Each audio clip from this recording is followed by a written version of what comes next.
Brad, normally it's a good sign that the team has fight to get back in games when they're out of it. But it seems like this year it's been kind of a familiar script that they fall behind, rally, and come up short. Is there any part for you that that's getting frustrating that it's continuing to play out that way?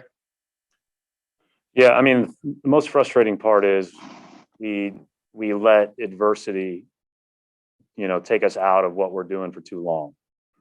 So, Luca goes on his run, and instead of coming back again, it was just like the other night. Like, come down. He just hit an impossible shot. Tip your cap, come down, and be even more focused to get a great shot on offense. Right? Same thing. It's just the same old story. It's like 12-minute droughts because we don't respond, and then we pick ourselves up, and we've got a lot of we've got a big deficit, and we play the way that teams can play down. Now, that I'm not crazy enough to think you can always play that way, because it's easy to play when you're down.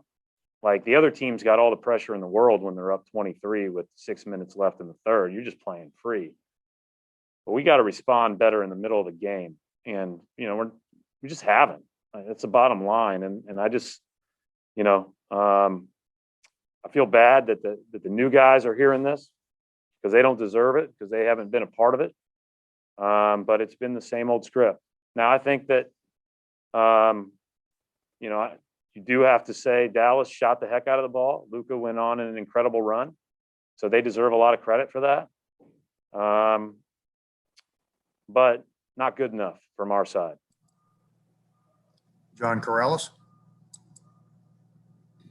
I know this is $1 million question, but you do this against every team now, and you keep giving credit to other teams, and they deserve it. But you guys are the constant. How do you change it? Is there a personnel thing? What is it in this team's personality that makes this keep happening?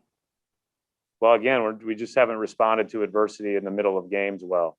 Again, it's been sometimes it's at the start. Sometimes, you rightfully noted, it's been in the fourth. We've been great in the fourth the last couple of days because we've been down and we've been coming back. Here in the last couple, it's been in the middle. And we just let go, and we can't do that. Now, that being said, John, I'd love to say, try person. We're starting. This is the sixth different lineup we've started in the last 6 games just because of availability, right? So I don't know how to try personnel until we have our personnel. That said, we have to figure some things out that we got to find some resolve quicker, and capable of that. And I'm always going to give the other team credit because there's 2 teams out there playing basketball. I hope you don't take offense to that, but it is fair to them to give them credit. And they played a hell of a game, and they took us out of it, and they forced us, because that's probably our reputation, to not respond for 10 to 12 minutes. And that, changed the game. And how much of this falls on you to change what's happening in the middle, in those middle quarters? Yeah, I mean, I got to, we were just talking about it. Maybe I got to use every time out. Maybe we got to shuffle sub. I don't know. But it's a team that I'm coaching, so it should all fall on me. Maximilian Haupt. Thank you. You were just referring to the new guys, coach. What did you like and what did you learn about Mo Wagner so far? Well, Mo brings good energy. Mo's a guy that's skilled and can pass. I thought he did a good job, and especially in that second half spurt that at least got us kick-started a little bit. Thank you. David Shenloto. Hey, Coach.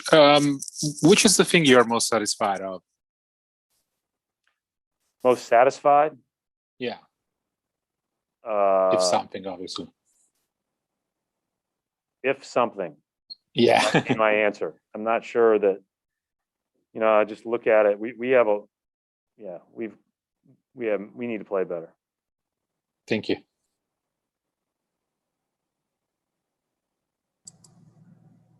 Adam Himmelsbach.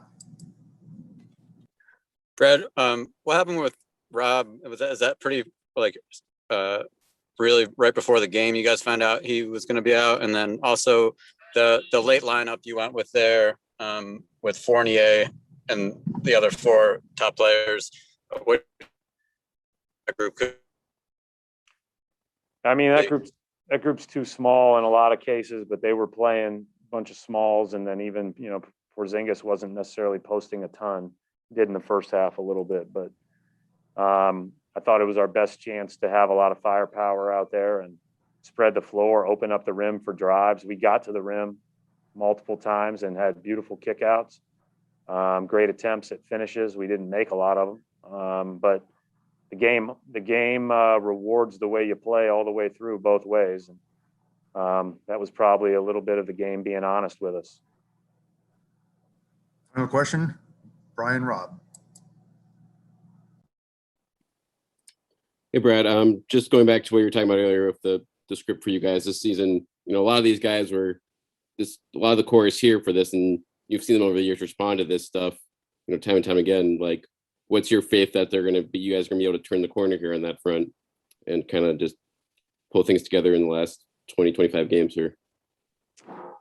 Well, I think as a coach, you should always, you know, not put a ceiling on your team, and you should always have faith. That said, it's not, you know, it's not time to dream about the future. It's time to do it now. You know, like, we need to play better. We need to, like, show up and compete, and every night with great urgency all the way through the game, regardless of what just happened. And so I don't really care about the future, and I don't really care about the first 48 games. Like, what are we going to do? And that's the question. Like, it's time to show up. It's time to, like, and play the way we did in the third and fourth quarter, or the late third and early fourth, and let the chips fall where they may after that.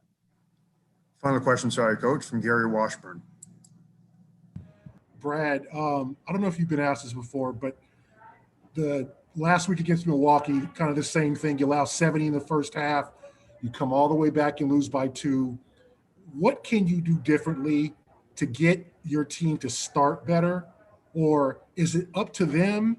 Or do you have to start taking playing time away from guys when they're lackadaisical? Like, how do you motivate your guys to play 48 of the 48, not 24? It's a really fair question. I said it to John earlier. Like, I'm not sure, you know, there's rotation questions that you can certainly pose.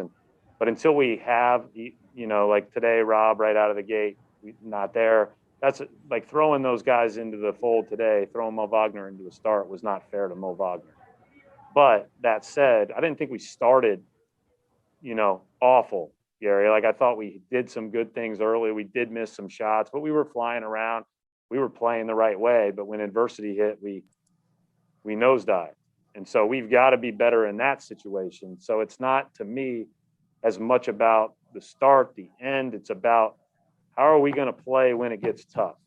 Because it's always going to get tough. The players are too good. Like, those shots that Luka hit were ridiculous. I mean, there's nothing else we can say about those, right? So we have to move on. We have to be able to do that better than we have. And I do believe that we can, but I'm not going to, again, sit up here and talk about what we can do and what we hope to do and all that crap. I mean, I've been around good teams and I've been around bad teams, and we're very average right now because we don't do it every night. And so we'll see how good we can get if we start to do it every night.